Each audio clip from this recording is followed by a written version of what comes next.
Here I have Infinix Smart 6 HD, and today I'm going to show you how to add photo to contact on this device.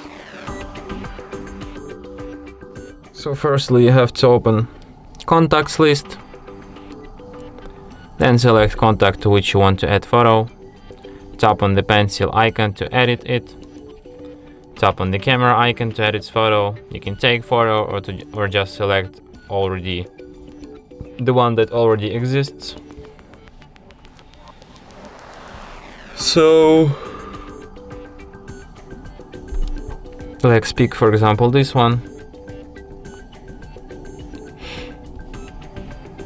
Here you can adjust this photo and then tap save.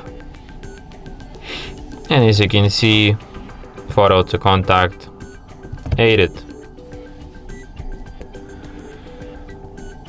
And that's it. Thanks for watching.